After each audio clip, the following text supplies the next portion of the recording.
That's why people break up over text and not in person, right? Those are cowards. But anyway.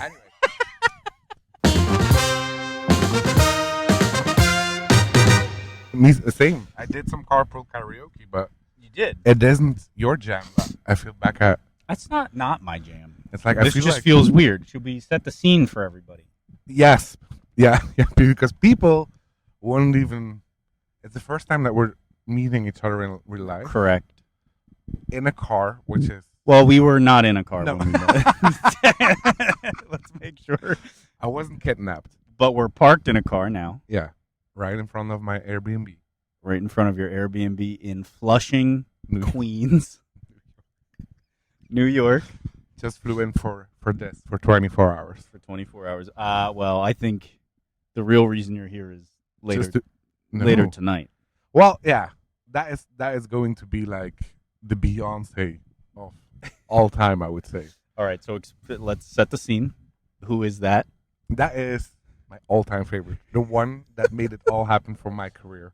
Oh, First- wow. No, it is because She got you your first job? no, but she was the very, very first person I saw on LinkedIn, and I started because we worked wow. at my first company, and my first company back then, like 8 years ago or 7 years ago, didn't know what customer success was or Yeah. is. And you had to learn about it Yeah, through so Christy. our tool was client success, and she worked already for them at Okay. the time.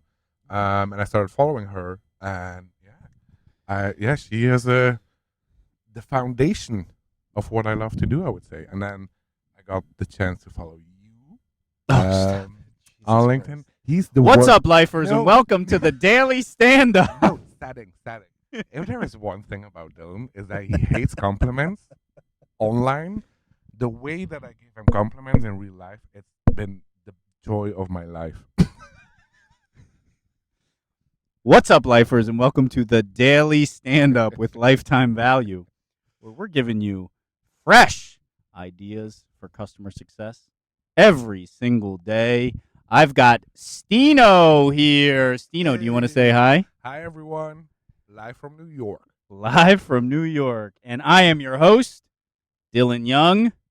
Stino, do you want to introduce yourself? Yeah. Hi, everyone. My name is Stino. I'm the head of customer success at Whale, and I've been touring the States for the last 2 weeks and a half to Welcome. visit some customers. Welcome. Thank you. Only one upset stomach so far. One. One Chipotle. upset stomach. Austin. Chipotle. Exorcist. But all good. All right, so literally on the walk to the car after spending time in the Koreatown Food Hall in Mhm. Flushing, where you ate a Texas toast, avocado, and egg hot dog sandwich, and I had a corn dog. A plain corn dog. On the stroll back, I explained to you the concept of this show. You have not heard of it yet because we obviously haven't published anything yet. Mhm. But now you understand the Yeah. concept. I'm going to ask you a single question, and you're going to answer it. Stino, when it comes to ready. customer success, what is on your mind? I would say white glove CS is not that. I've seen a lot of posts over the years. I would say after COVID, like after COVID was like a little bit more done and people got back to the office. I would say that a lot of influencers or people on LinkedIn were like, "Hey, this online thing is also driving us value for our customers. So you don't need to be on site all the time anymore or visit customers anymore." And I would say that is bullshit. The reason why, again, I do think personal connections and seeing how customers work in real life brings you a lot of different use cases that maybe your product team didn't think of, that your company didn't think of, and you could bring with, but also help them where they're stuck. Because again, they on a phone call, on a Zoom call, they would say like, "Hey, we're struggling with X, Y, and Z." You try to grasp that for them via an online call, but actually seeing that and spending some time with them, like I did for the last 2 weeks and a half, really strengthens the relationship to that level where there is value for both sides. Both sides. Do you think it's just how tight the feedback loop is? Because I feel like you can do all that not asynchronously, remotely. But is it just Like when they say, well, we do it this way, you literally can like stand up out of your chair and say like, show me. Yeah, 100%. But also, coming over, it sets this kind of urgency because if you're doing Zoom calls, it's probably only you with the key user or the champion. But knowing that you're coming over to spend the morning, a day with them, they actually make sure that you have time with all of the important people because they're all at the office and you set an agenda way beforehand. And again, you maybe could do that over a Zoom call, but everyone is easier to decline a Zoom call than just saying like, hey, in 2 months I'm popping over. Can we do like this entire day? I want to speak with this department, that department. And that drives a lot more value than just 30 minutes Zoom call with just your key user because they're going to say everything is great. But if they see your face just walking the hallways, they're like, oh, have you met Stino from Whale already? And then that person would say, oh, I love working with Whale, but X, Y, and Z was not working for me. Why do you think that is? Why do you think, for context, I don't agree with Stino's take. And we talked a little bit about this on our walk here. But what's up, guys? It's Dylan here, and you know why I'm here. Hat in hand. I got a favor to ask of you. If you like what we're doing, give us a like on whatever platform that you find us on. And if you want to know when we're dropping new stuff, give us a follow. Give us a subscribe. And maybe best of all, you want to give us some feedback, drop a comment and let us know what you like, what you don't like, or how we can get better.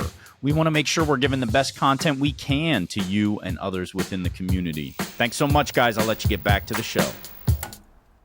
It's not that I disagree. I think the amount of return you've got to get, particularly in your case, like just the amount of money being spent for you to travel to all of these customers. And I know that you're actually also earning renewals while you're here. So if you can nail down these like multi-year contracts, then that's where your leadership will see the value.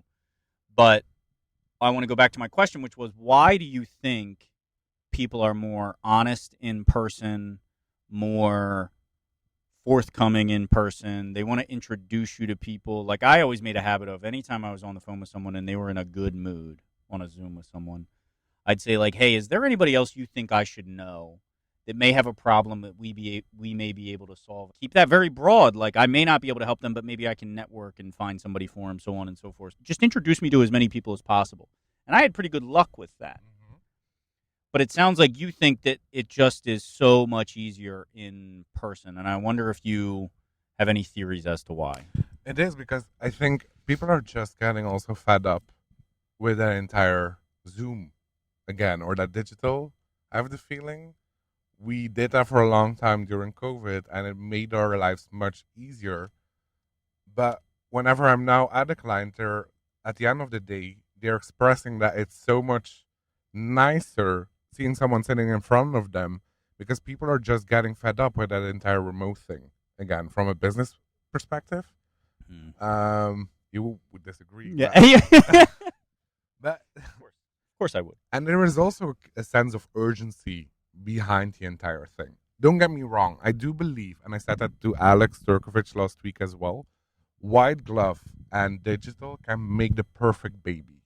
100%. Like digital scale to us, together with white glove would make the most beautiful baby that there is. But at the end of the day, the sense of urgency that you're creating, saying like, hey, I'm coming over, is hitting different because a call, you can say like, hey, something popped up. I'm going to postpone the call. That's why people break up over text and not in person, right?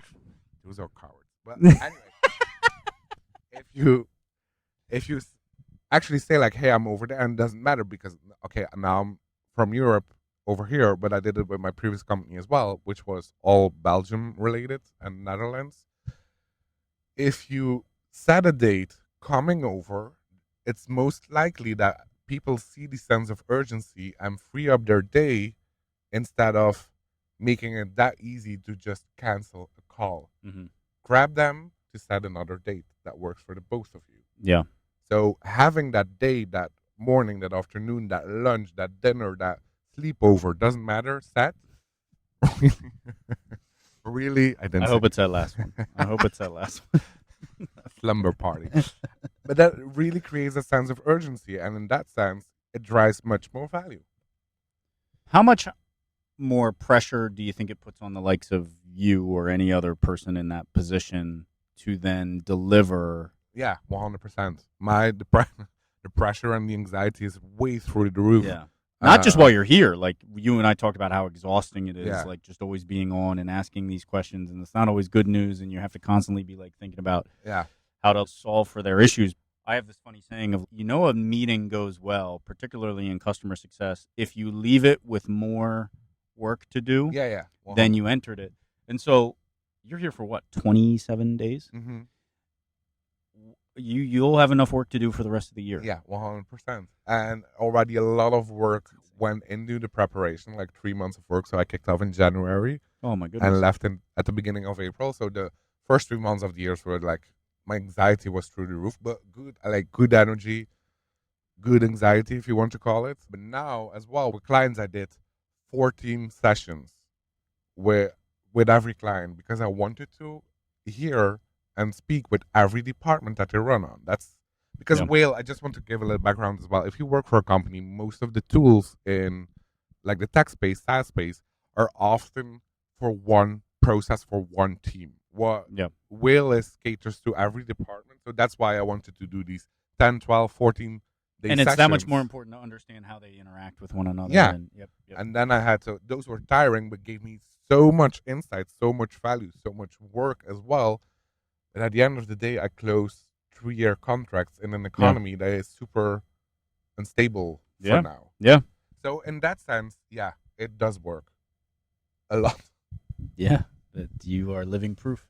I fucking hate ebooks. That's an ebook I would read, is like your process for, it's a very unique use case or scenario to be like, oh, I'm European, most of my customers are American, I've got to come over. Yeah. But that'd be a really interesting tactical read of this is all the shit I did, and the desired outcome was these contract renewals for multiple years, and to be able to say, and I'm batting 1,000 in that regard so far as I think you should do it. Maybe one day. Maybe it will be my Christmas gift to you In a couple years. in a couple of years. That's our time, Stino. Okay, thank you. That was quick. Right? Time runs fast when you're with Dylan, the amazing podcast host. Well, thank you so much. I really appreciate it. It has been an absolute treat to meet Thank you. to eat weird Korean hot dog sandwiches with you, and just to bask in your energy. Same. I was looking forward to this. Same. So I appreciate it. All right, until next time, buddy. Next time. Bye. You've been listening to The Daily Stand-Up by Lifetime Value. Please note that the views expressed in these conversations are attributed only to those individuals on this recording and do not necessarily reflect the views and opinions of their respective employers. For all inquiries, please reach out via email to dylan@lifetimevaluemedia.com. Find us on YouTube at Lifetime Value and find us on the socials at Lifetime Value Media. Until next time.